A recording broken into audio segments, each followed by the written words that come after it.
I'm ostracized and traumatized by everything I'm not alright. I'm lost inside and anything I say you better listen up closely. Mostly I'm the one and only, bring it home slowly. Hand your boy the trophy, patience is holy moly. I got him hating on me like Michael.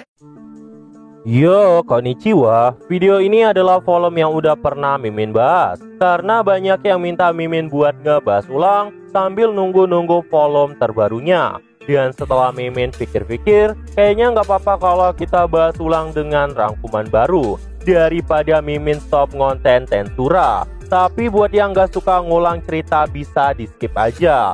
Ya udah, nggak usah lama-lama, kita langsung aja yuk gas videonya.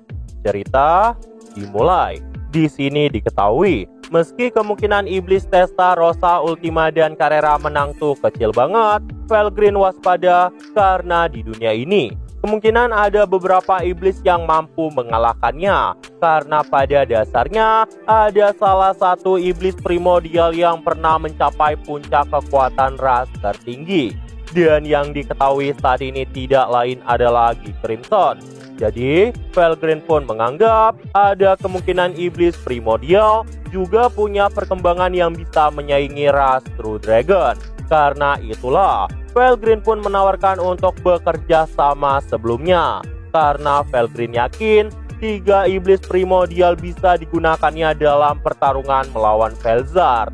Jika dirinya bisa mendapat orang-orang seperti Testarossa, udah pasti itu bakalan membantunya menghadapi Felzar. Karena itulah, Felgreen pun mengajak mereka kembali untuk bekerja sama. Felgreen pun berkata, "Kalian semua mengerti bukan? Tidak ada gunanya bekerja keras. Kalian gak mungkin bisa mengalahkanku yang True Dragon ini.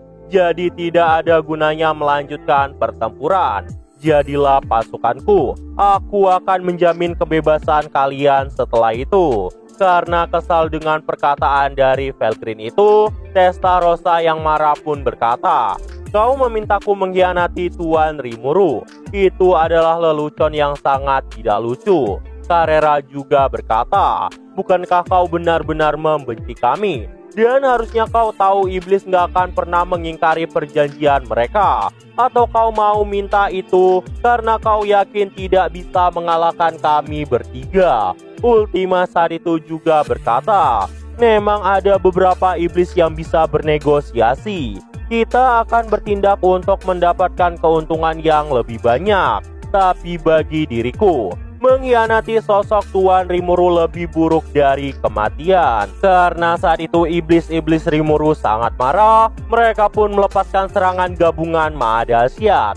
Dan serangan itu bahkan sampai merusak tubuh lain dari Felgreen. Felgreen pun langsung kehilangan 9% dari mananya. Felgreen kemudian berkata kepada mereka, "Jadi begitu ya, tolong maafkan aku karena telah melukai harga diri kalian.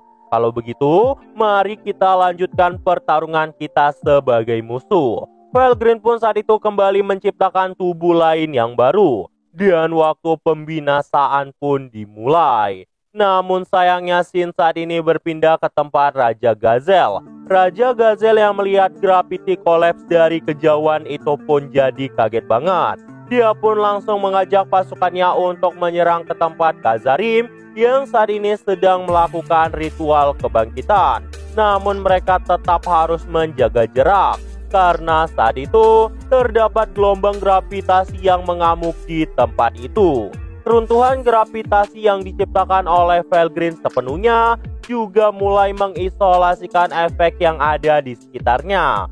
Dan dari tempat itu, pertempuran Testarossa, Ultima, dan Carrera yang saat ini sedang melawan Felgreen juga masih terlihat sangat jelas. Gazel yang memahami fakta itu pun menahan rasa gemetar yang ada di punggungnya, karena sangat tidak bisa dipercaya ketika Felgreen bisa membelah tubuhnya. Namun Gazel pun meminta semua pasukannya untuk tidak takut, karena bala bantuan yang mereka terima dari Rimuru juga bisa mematahkan akal sehat.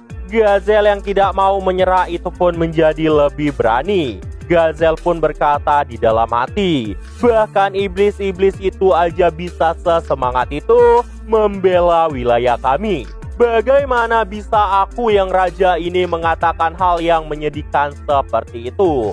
Dan tepat saat itu, ketakutan semua orang pun telah menghilang.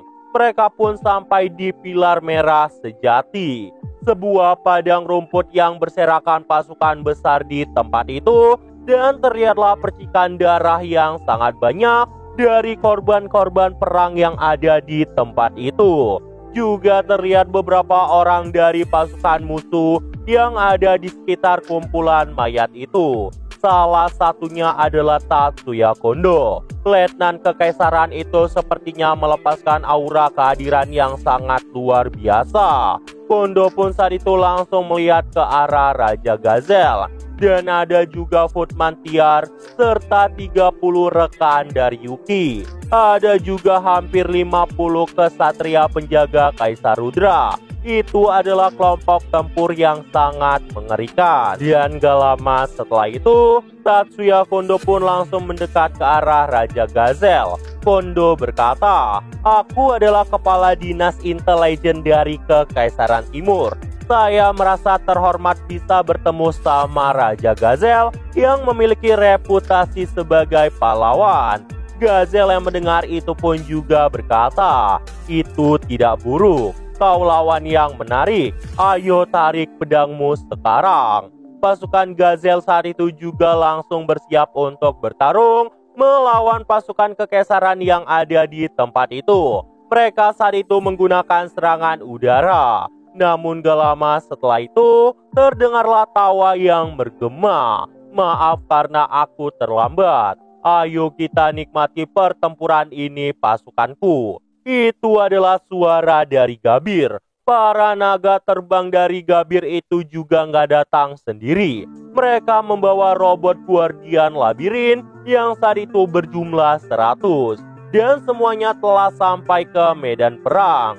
Gadra saat itu juga tiba di tempat itu. Gadra berkata, "Akhirnya kita telah sampai di tempat ini. Itu artinya aku juga akan berusaha mengendalikan semua golem guardian ini." Gadra saat itu melihat ke arah Felgrin. Dia pun kemudian berkata di dalam hatinya, karena telah mengetahui identitas Martial sebenarnya. Ternyata itu adalah wajah asli dari Yang Mulia Martial. Dia adalah Source Dragon Felgrin. Tapi apakah Damrada benar-benar bersumpah setia kepada mereka? Namun jika itu benar, kenapa Damrada malah meminta beberapa pasukan untuk melindungi Masayuki? Itu adalah hal yang tidak bisa dimengerti oleh Gadra. Dan tanpa lama-lama, Gadra saat itu langsung menembakkan serangan dari golem guardian tepat ke arah Felgrin yang ada di tempat itu juga. Untuk sekedar mengingatkan teman-teman aja, supaya nggak ada yang salah paham. Felgrin tuh bisa membelah tubuhnya dan punya kesadaran sendiri. Jadi kalau ada beberapa Felgrin di medan perang, itu karena Felgrin telah menggunakan keberadaan paralelnya. Bahkan untuk saat ini, masih ada satu Felgrin lagi di posisi Kaisar Rudra. Oke, balik lagi. Serangan golem guardian dari Gadra pun langsung terbang ke arah Felgrin. Gabir yang melihat itu pun tertawa dan berkata, "Hahaha, mungkinkah Tuan Gadra berniat berurusan dengan Nona Felgrin? Kalau begitu kami juga harus mengamuk di sini." Mendengar perkataan dari Gabir saat itu, Dorf dari pasukan Gazelle juga berkata bahwa dirinya dan pasukannya juga akan ikut bertempur mengikuti perintah Gabir. Namun sesuatu yang mengejutkan terjadi. Sebelum Gabir melepaskan kekuatan penuhnya, Gabir malah berkata kepada Dorf, "Segala perintah ada di tanganmu, Tuan Dorf." Dorf saat itu pun jadi sangat kebingungan karena tindakan mengejutkan dari Gabir. Namun Gabir saat itu langsung berteriak, "Hahaha, akulah Gabir sang Dragon Lord. Ayo kita lakukan bersama pasukanku." Di sisi lain, Gobia yang saat itu sedang memimpin pasukan Kurenai itu pun langsung meminta 3 Beastcaster untuk hati-hati karena pertempuran ini akan menjadi semakin intensif. Mereka harus sebisa mungkin menghancurkan semua pasukan-pasukan yang akan menghalangi tujuan dari Tuan Rimuru. semuanya pun saat itu bersedia melepaskan segenap kekuatan mereka. Karena saat ini terdapat banyak cloning dari Felgrin di medan perang. Gobia juga telah membulatkan keputusan untuk maju bersama pasukannya. Melihat itu, Fobio pun bertanya, apakah kau ingin bunuh diri? Gobia pun menjawab, Yang Mulia Rimuru tidak akan pernah membiarkan kami mati. Jadi kematian adalah dosa terbesar kami. Gobia pun saat itu mengedipkan mata ke arah Fobio. Fobio yang melihat itu pun jadi salting. Si sad boy PDKT. Shin pun kembali menampilkan Kondo dengan Raja Gazel. Gazel saat itu mempelajari kemampuan pedang Mizuru dari Hakuro. Dan Hakuro mewarisi teknik itu dari sang kakek yang bernama Araki Byakuya. Namun Kondo saat itu terkejut. Kenapa kau bisa tahu teknik itu? Dari mana kau belajar? Gazel pun saat itu menjelaskan asal-usul teknik itu kepada Tatsuya Kondo. Kondo yang mendengar itu pun sampai tersenyum. Karena Araki Byakuya tidak lain sepertinya adalah kakek dari Kondo. Karena itulah, Gazel dan Hakuro secara tidak langsung juga merupakan adik seperguruan dari Tatsuya. Tapi karena itu, Tatsuya Kondo pun mengajak Gazel untuk bekerja sama dan berjanji akan melindungi Dwargon dari perang kali ini. Namun Gazel yang melihat itu langsung menolak hal itu. Karena Gazel juga nggak mau mengkhianati kepercayaan dari Rimuru. Karena mengkhianati Rimuru adalah kekonyolan. Gazel telah menganggap Rimuru sebagai adik seperguruannya. Ketika pertarungan itu terjadi, Kondo sepertinya tidak puas dengan kemampuan dari Raja Gazel. Dia pun sampai menyepelekan kemampuan dari Hakuro. Meskipun dia sebenarnya nggak membenci Hakuro sama sekali. Gazel yang melihat itu pun jadi marah banget dan berkata, kenapa kau malah berani menghina guruku? Namun tiba-tiba muncullah Hakuro tepat di tempat itu. Hakuro pun berkata, Raja Gazel itu masih muda kehilangan akal di medan perang. Biarkan aku yang mengajarimu sesuatu kali ini.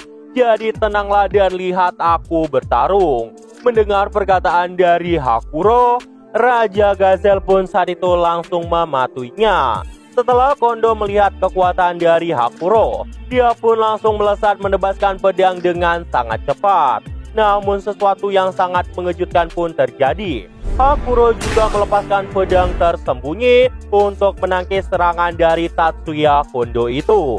Dan serangan itu pun berhasil ditangkis dengan sangat mudah.